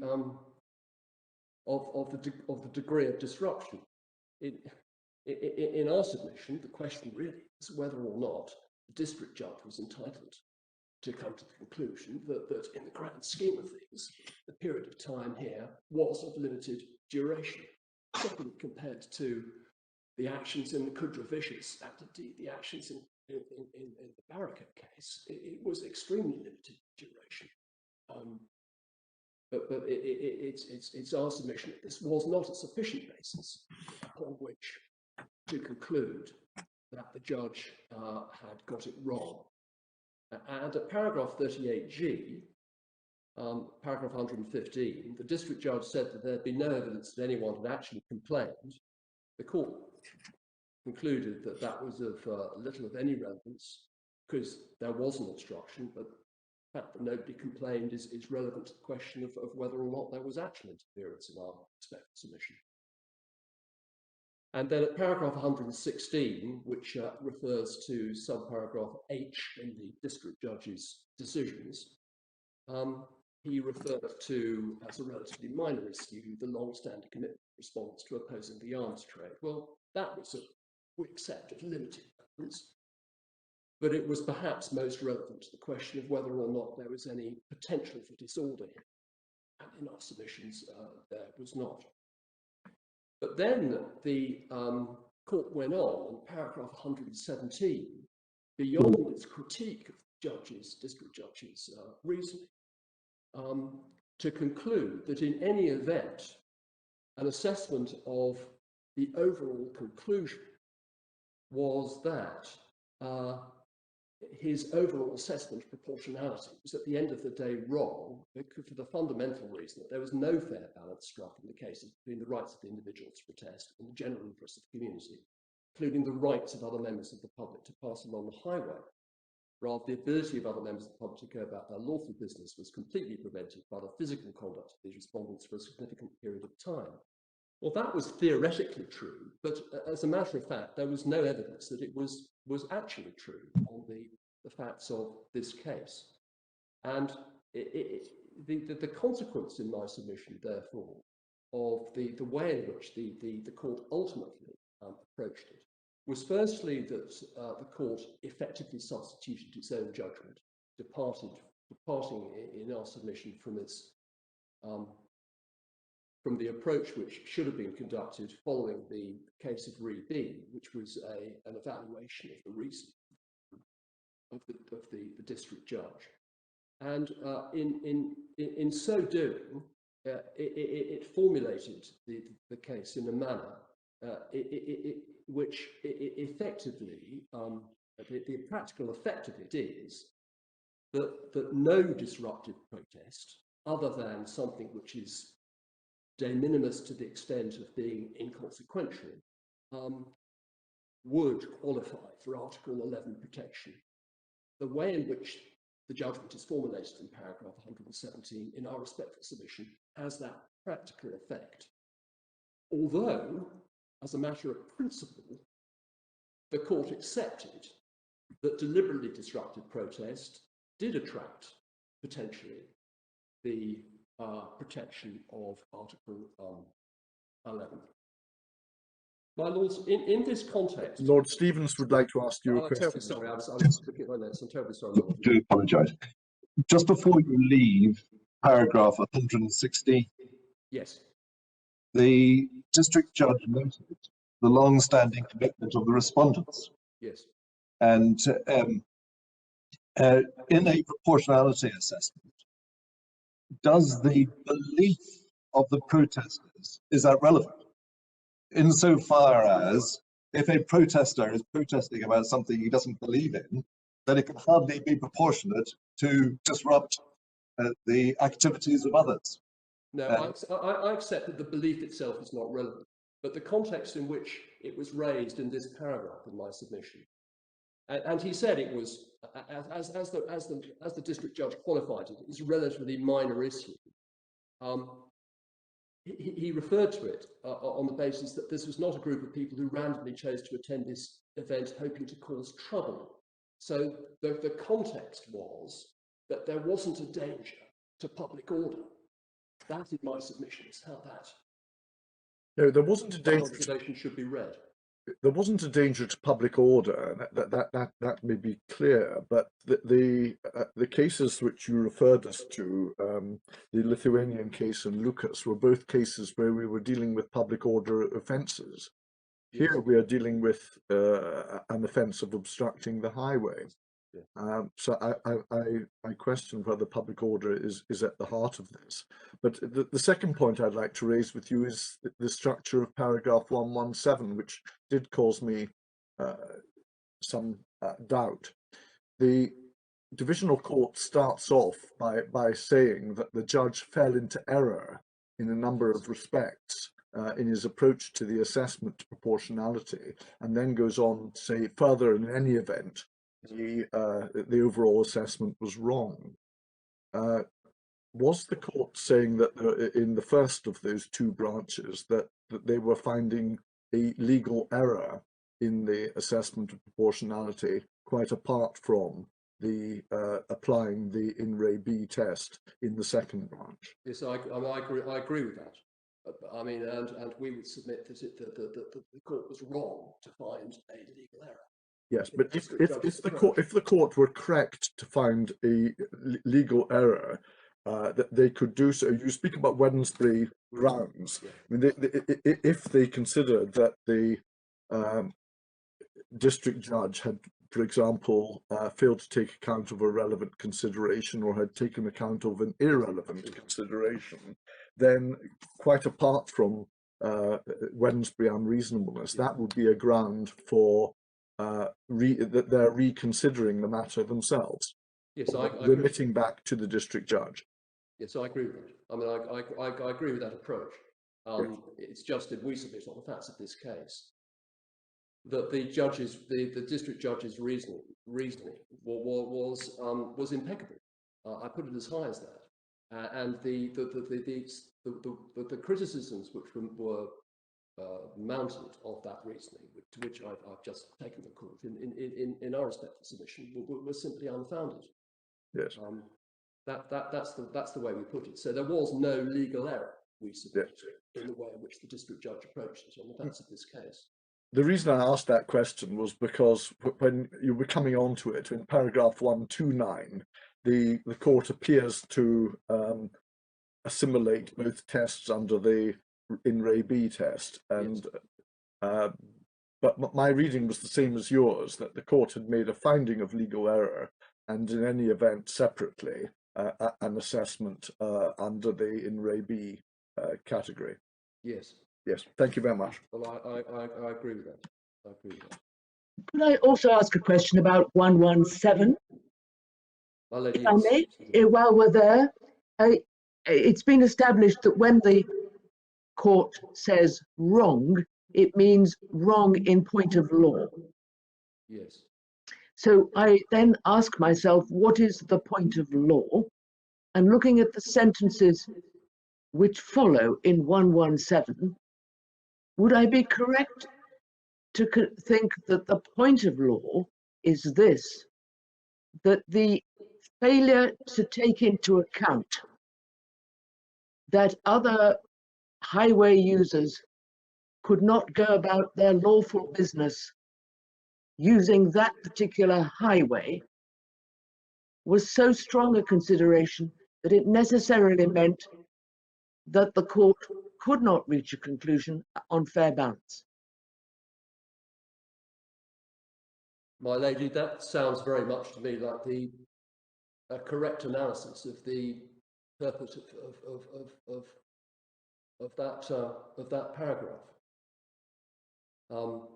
and it's the basis of our principal criticism of the way that the court ruled in this case, because it does have, as framed in that way, it does have the consequence, we would submit,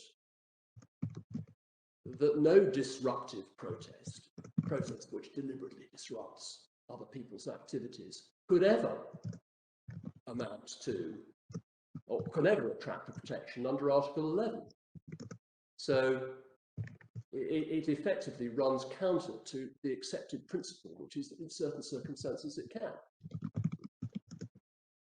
And I'm very grateful to my lady for analysis. Thank you.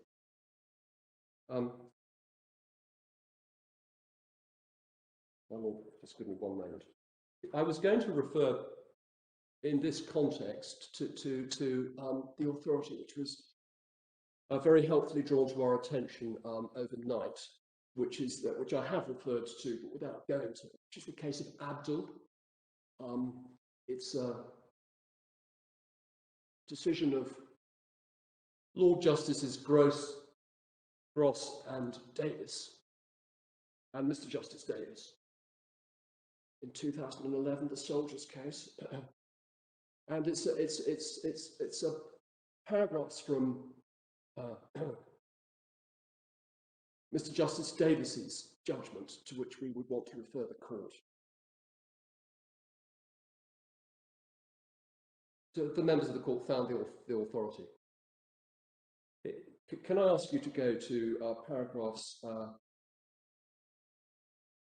56 and 57, page 362 in the judgment.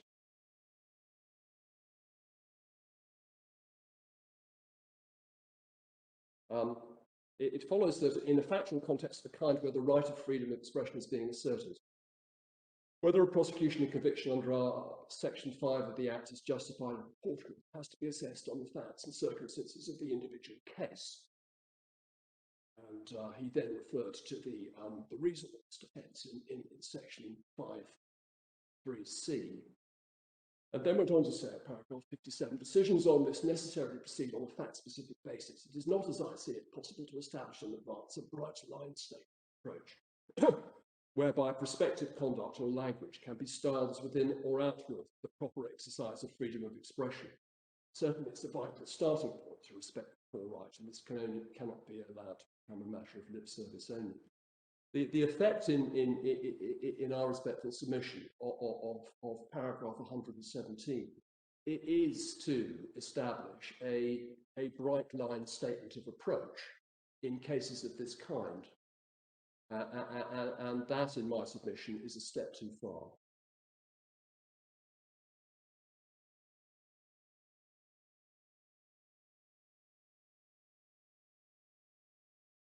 Can I just very briefly, without taking my lords to the relevant passage in the judgment, refer to a topic which does appear as an aspect of this, and I've already mentioned briefly, which is the distinction between persuasive speech and compulsion, because Lord Justice Singh referred to the conduct of the appellants as amounting to compulsion. With the greatest respect, it's my submission that to draw a distinction between persuasive speech and compulsion runs the risk of deflecting from the critical consideration of the extent of the interference with the rights of others. The case of Dreaming, which is the Greenpeace whaling case, to which reference has been made, refers to the actions of the protesters as being coercive. And a similar observation was made in relation to the conduct of the lorry drivers in the Kudravicius case. When one considers the facts of this case, one can see, in fact, that we're not talking here about compulsion in the sense understood in those cases. I mean, in the Dreaming case, for example, Dreaming case is effectively a case of protesters taking the law into their own hands and physically preventing an activity from taking place. The whaling had to be pulled off that day. Here, we're talking about a temporary inconvenience at its highest, as opposed to an act of compulsion. But to the extent that really assists the court ultimately in the determination, our submission is somewhat limited. My lords, just finally, if I may say this, and I hope not. I hope the court will take this in the spirit with which it is intended. That the authorities do make clear that Article 11 and Article 10 need to be construed in a way which does not wrongly limit the rights of free speech and the rights of assembly. The protest in this case was, and I put it like this, of the most minor type.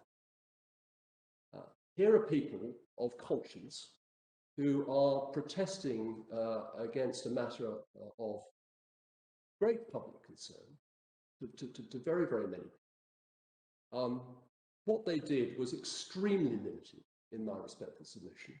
It was, and they may or may not accept this as a description of their own actions, but it was effectively tokenistic, no more than that. And really, if we cannot tolerate conduct of that type, which causes minor disruption, if that sort of conduct has to be criminalised, in my submission, it's a step too far.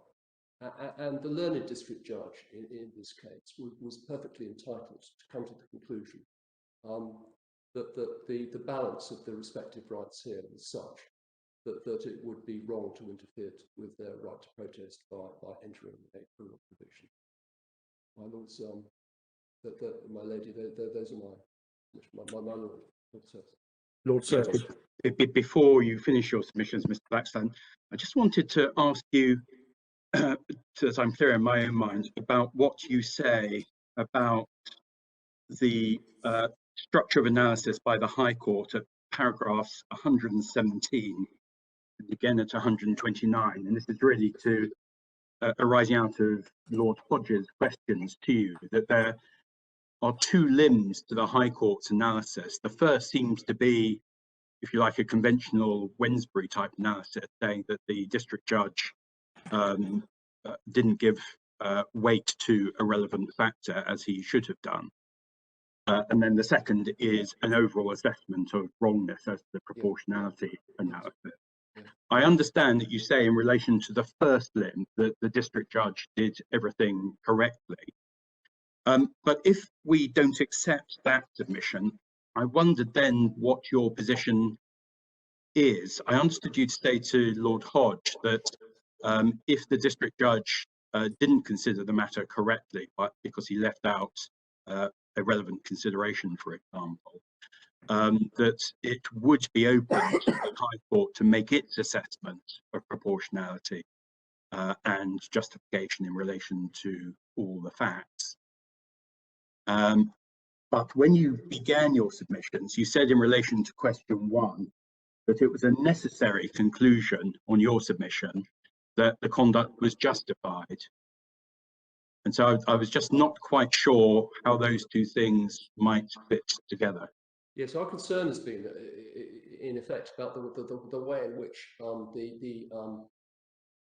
the court formulated its own assessment of whether or not the proportionality exercise came down in favour of upholding a conviction. In paragraph 117, it's the implications of paragraph 117.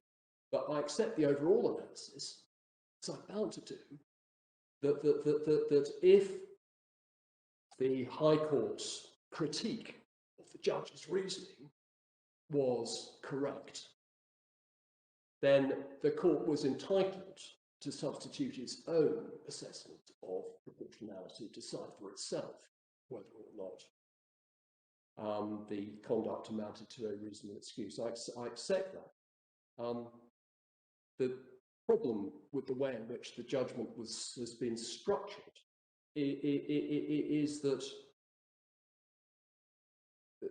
it's expressed as being a separate and independent reason for upholding the appeal in this case. In other words, for a determination that the appellant should have been convicted in the lower court.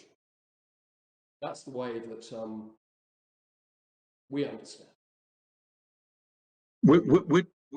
Do you maintain an argument that if the High Court was correct to identify an error by the district judge, for instance, leaving out of account some relevant matter, so that in principle the assessment of proportionality then fell to the High Court, do you say that the High Court itself made an error in its approach to that assessment of proportionality? And in that case, does the matter fall to us, if you like, de novo, to assess proportionality for ourselves?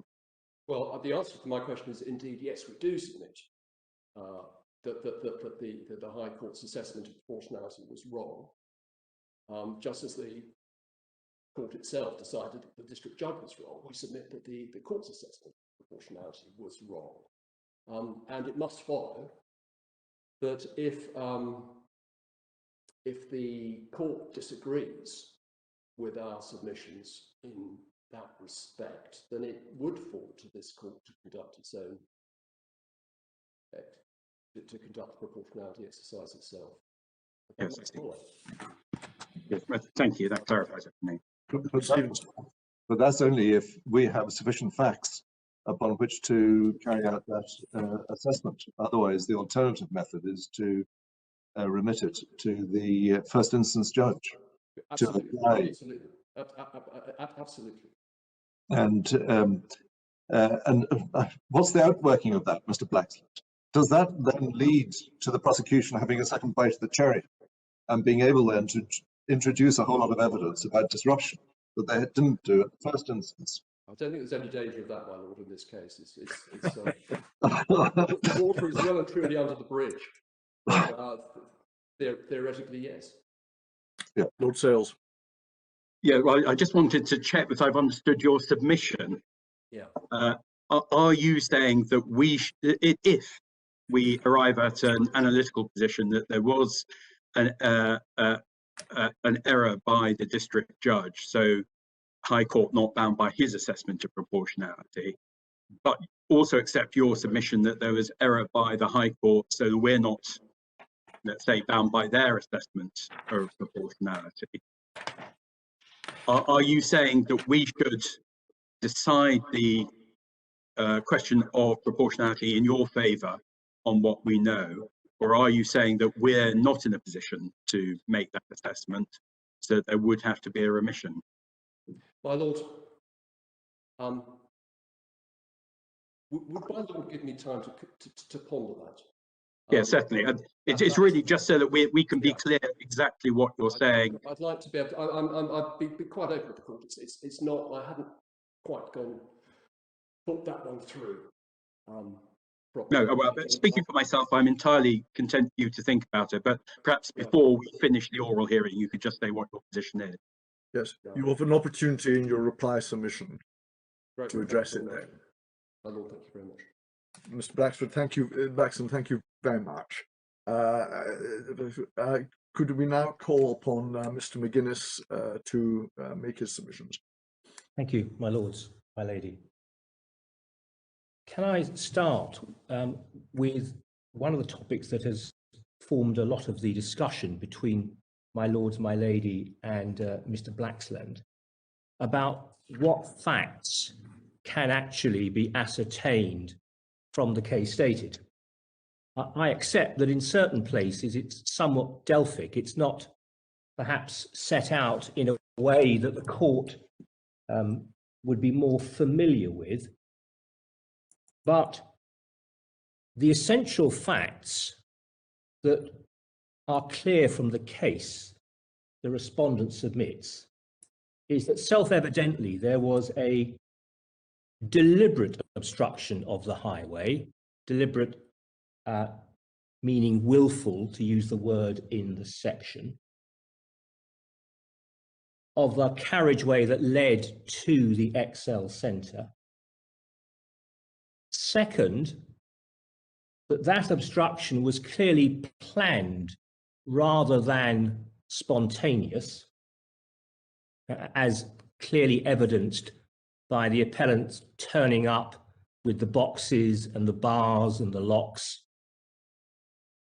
Third, again apparent from the case stated, the specific purpose of the obstruction was the disruption of traffic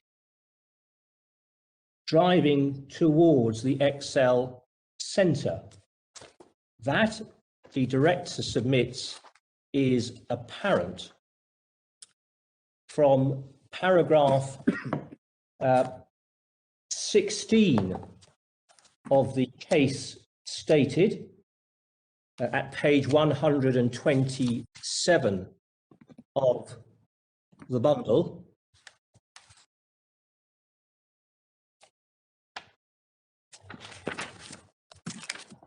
Sorry, page 130 of the bundle is paragraph 16. All 8 defendants, including obviously the defendants in Cooper and others, describe their action as carefully targeted and aimed at disrupting traffic headed for the arms fair. So that the specific purpose was obstruction of a specific type of traffic, and the purpose of obstructing that traffic was to disrupt the delivery of goods and material to the arms fair. That is apparent from the previous paragraph, paragraph 15 of the case stated. This is the part where the district judge summarizes the evidence that was given before him by all of the defendants that he tried, including the appellants. It's the final sentence of paragraph 15. As a consequence, each defendant had concluded it was necessary and reasonable for them to take the actions that they did with a view to temporarily disrupting the delivery of equipment to the arms fair. One can't quibble with, yes, my lord. To the intention of disrupting, but where is the finding of fact that they actually achieved it in circumstances where, as here, there were alternative routes by which the deliveries could be made? My lord, I'm coming to that.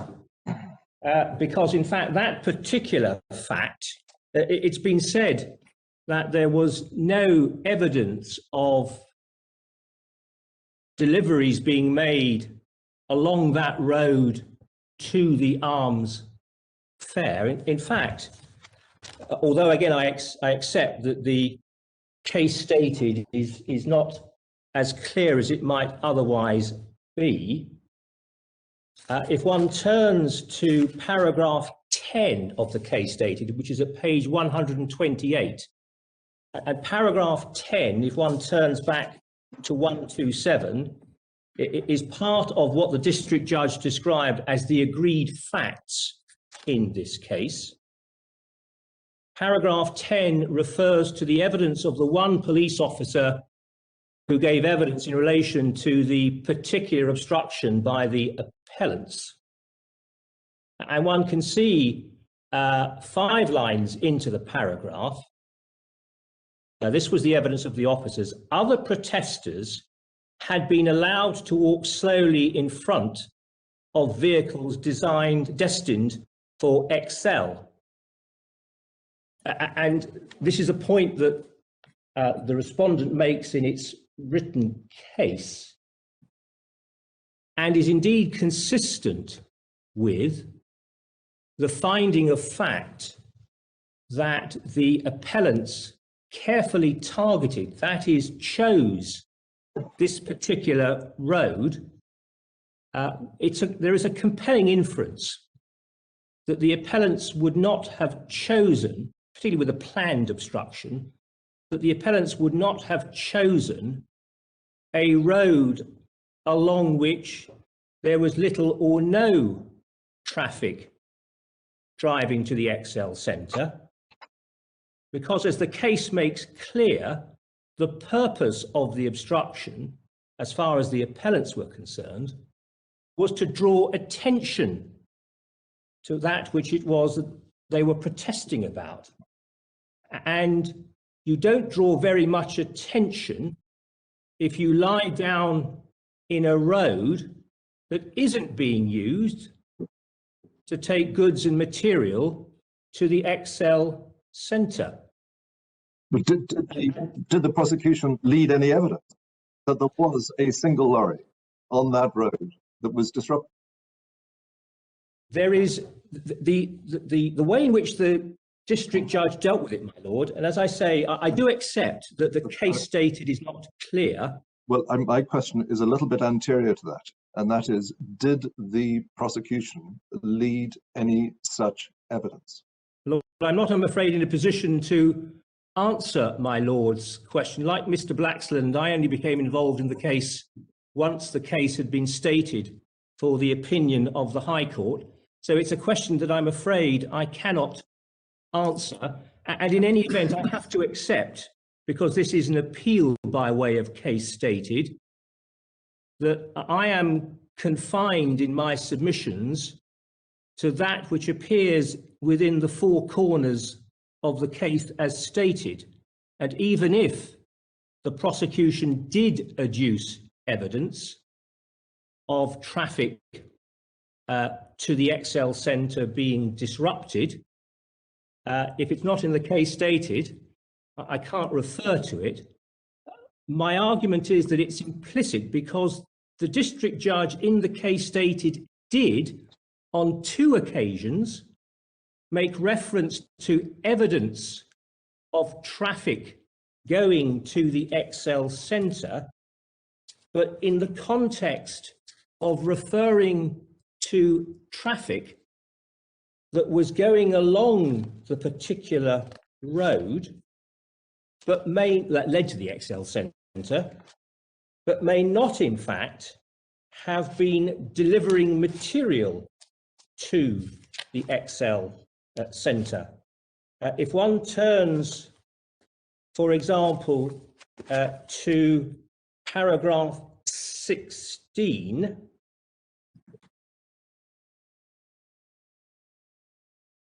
at page 130, in the second sentence, most, but not all of the defendants accepted that their actions may have caused disruption to traffic that was not headed to the arms fair.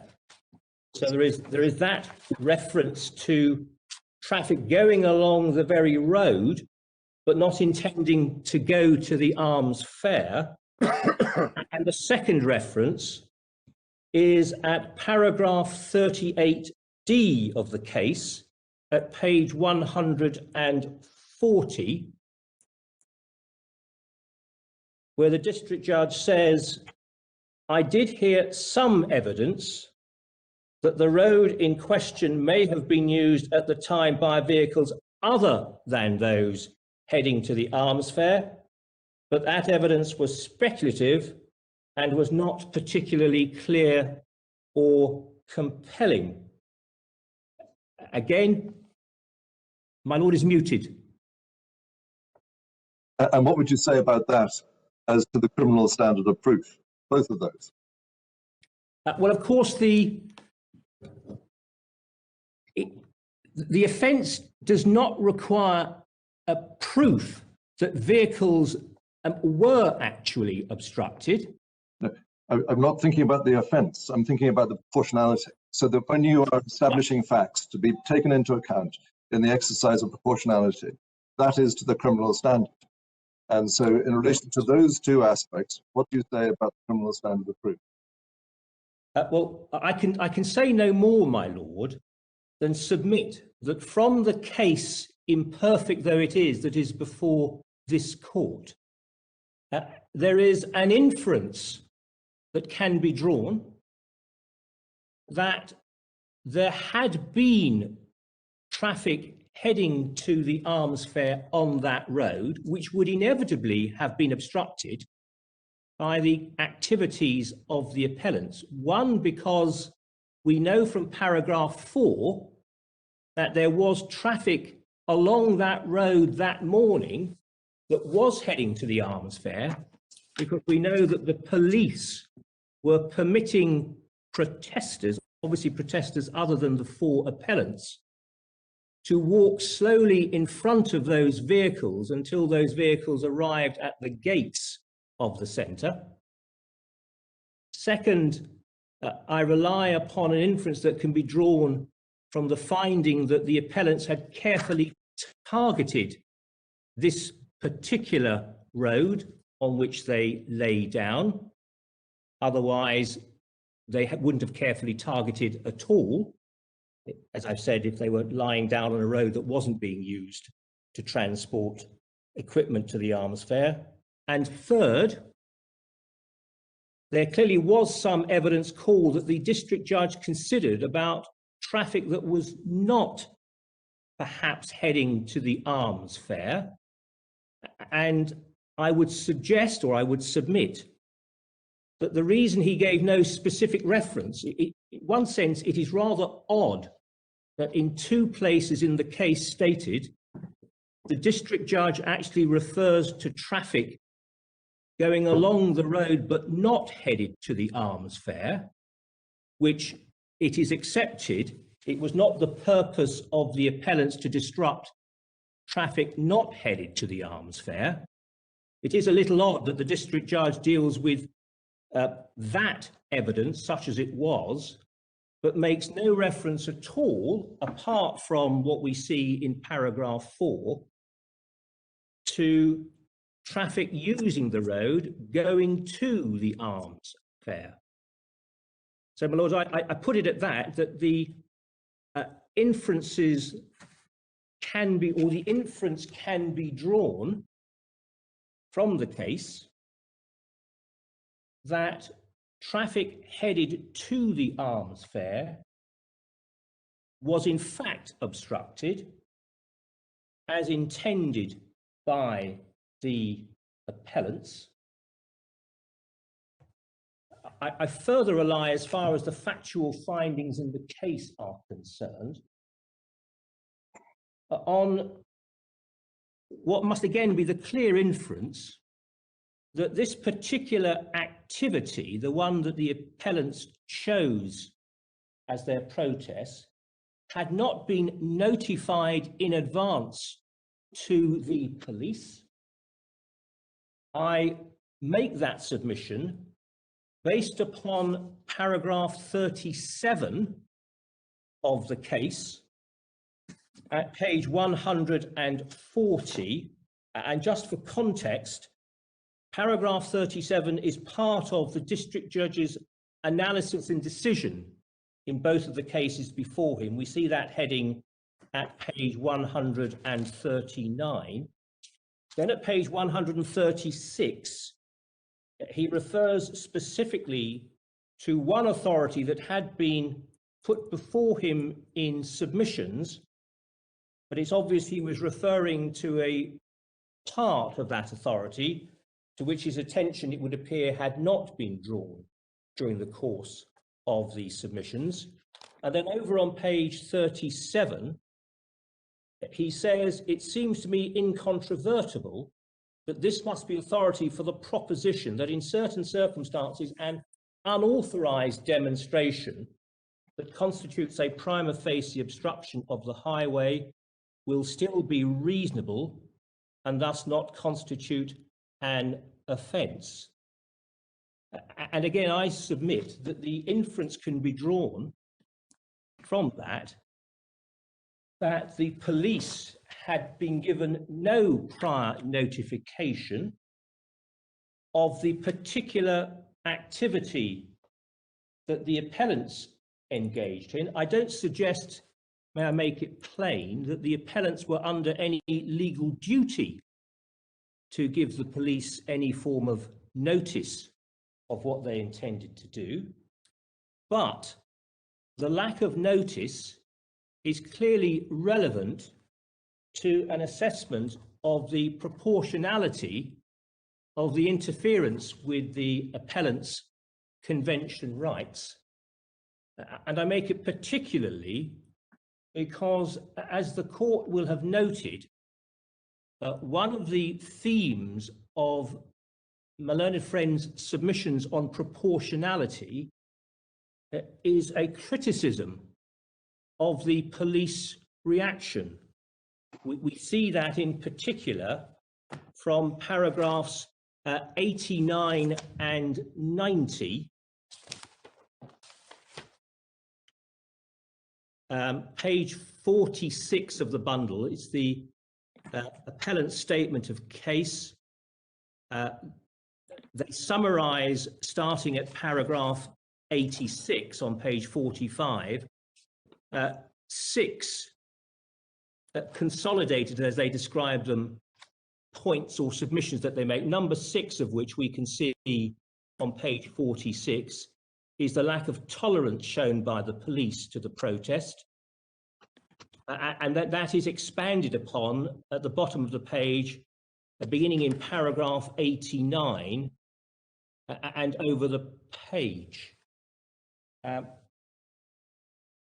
The respondent rejects that particular submission on the facts, and indeed non-notification, the respondent submits, was likely to have been an important factor in the appellant's action.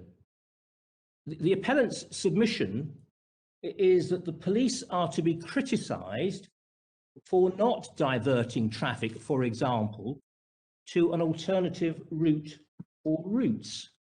Of course, if notice had been provided by the appellants to the police could have had a better opportunity if it was decided, for example, to allow the protest in the particular manner that was chosen to be exercised. The police could have arranged alternative routes. But the respondent submits, in the real world, if notice had been given and the police had made arrangements for traffic to take alternative routes, that would have rendered the intended or even symbolic effect of the appellant's action of little or no effect, because they would then have found themselves, it can be inferred, lying down on a road from which the police had diverted all relevant traffic. Finally, before we perhaps rise for lunch, and the court I think is aware of this, so I can perhaps deal with it shortly. It is a fact, even if the district judge didn't grapple with the fact, the High Court did, that it was a fact that the obstruction in this case lasted for about 90 minutes, and that was an obstruction that was of, and here perhaps one moves from a fact, 90 minutes, to an evaluation of a fact, that period was of some length in the circumstances. It's apparent from the means by which each pair of appellants was locked on and locked together using apparatus that was intentionally designed to be hard to disassemble. We see that from paragraph 9 of the case stated at page 127 of the bundle. The second sentence of paragraph 9, the boxes were constructed in a fashion that was intentionally designed to make them hard to disassemble. The consequence of that, even the district judge acknowledged, if one looks at paragraph 29 of the case at page 134 of the bundle.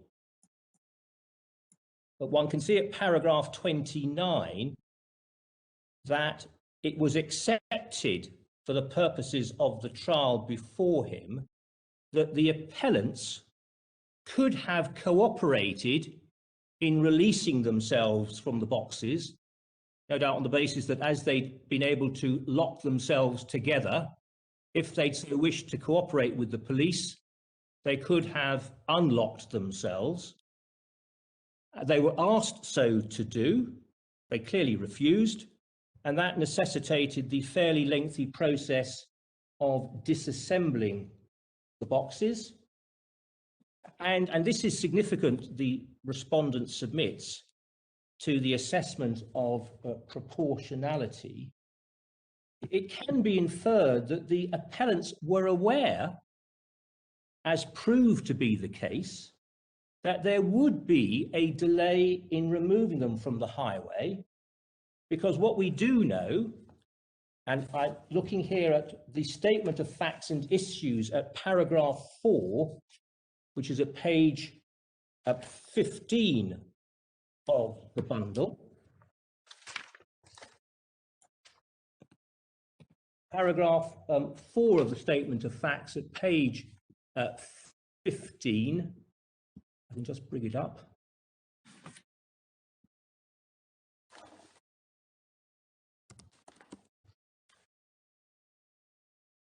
It required police removal experts to remove the appellants with a delay being caused by the necessity for the police to use specialist cutting equipment safely to remove the appellants' arms from their boxes. There's nothing to suggest that the police had any inkling of this particular mode of protest. And therefore, the respondent submits, it is a fact in this case that the period of obstruction was of length, was intended to be of length, and also that the time it would take would have had nothing to do with the appellants cooperating in removing themselves. The reality here is that they were going to remain on the road until such time as the police were able to arrange for the arrival of the specialist officers and the specialist cutting equipment. My lords, my lady, I see the time. If that would be a convenient place, we will resume again at 2 o'clock. Thank you very much. Thank you, my lords, my lady.